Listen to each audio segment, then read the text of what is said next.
milk powder, kahit anong brand po, Beer Brand, Alaska, kung ano po gusto nyo gamitin, 2 cups of plain flour, at 2 tablespoons of baking powder o baking soda.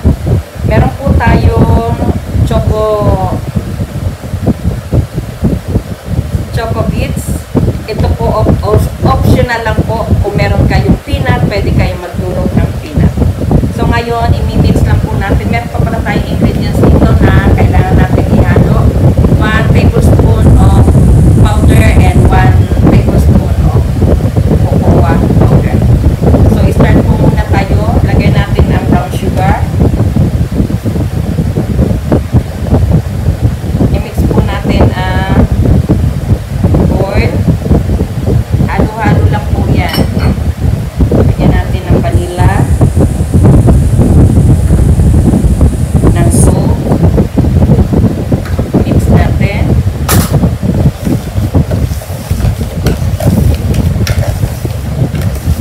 Lagyan na natin ang 1 3/4 na water.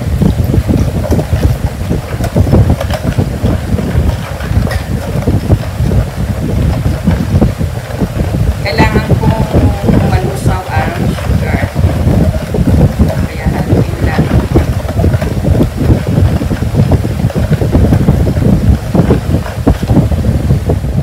Set aside muna natin at ngayon ang pag-mix natin ng flour.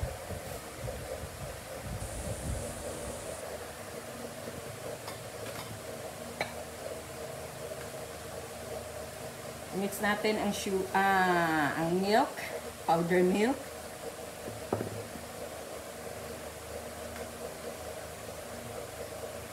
Mix na rin natin ang baking soda o baking powder kung ano meron kayo sa inyong kitchen.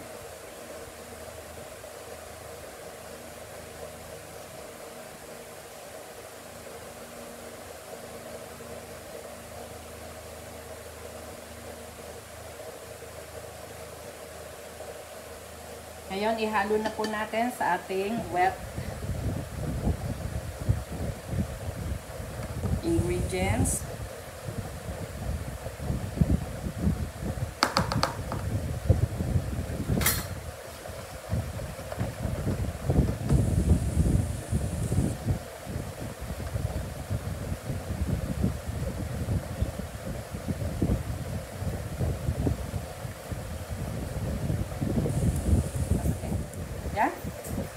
Ngayon sa ating mixture, kukuha lang po tayo ng kalahati.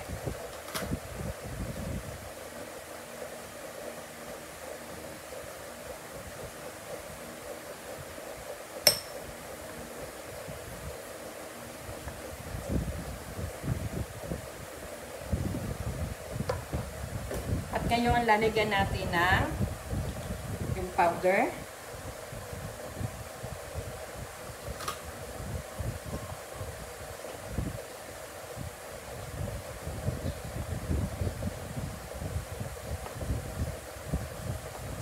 At yung 1 tablespoon na cocoa.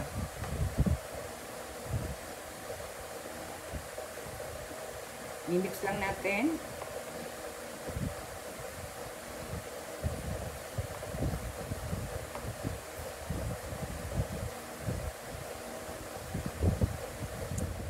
And guys, lalagyan na natin ang ating silicone muffin.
Ilalagay lang natin sa ibabaw.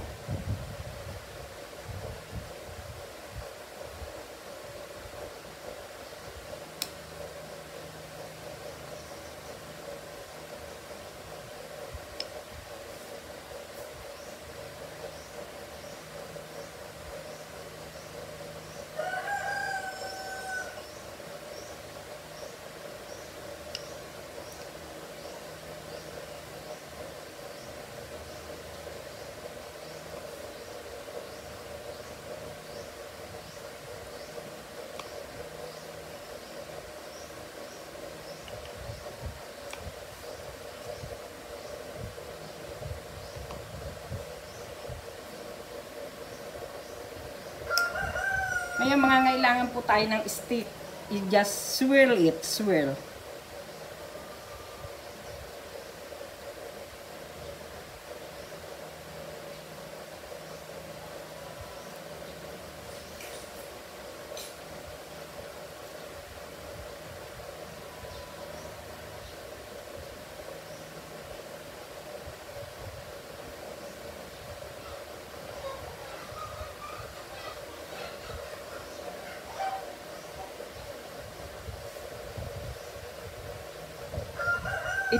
Ito po ay steam natin ng 12 minutes. Lalagay natin sa steamer. Kailangan po ang ating takip ng steamer ay lalagyan natin ng cloth, tela, para yung tubig hindi mapunta sa ating puto. At kailangan ang tubig sa steamer ay kumukulo. Tubig ito guys ay kumukulo na. Tapos ito, ang ganito po ang gagawin yung pantakip sa steamer na may tela. Isa-isa nating ilalagay ang ating puto.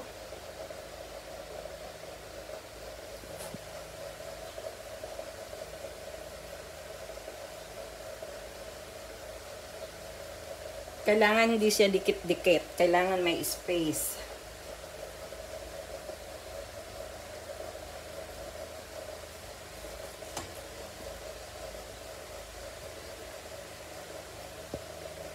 Ayan. Takpan natin at mag-timer ng 12 minutes. Kailangan natin ilagay ang tidbits choco sa ibabaw. Optional lang po ito kung meron kayo. Pwede ding simple lang.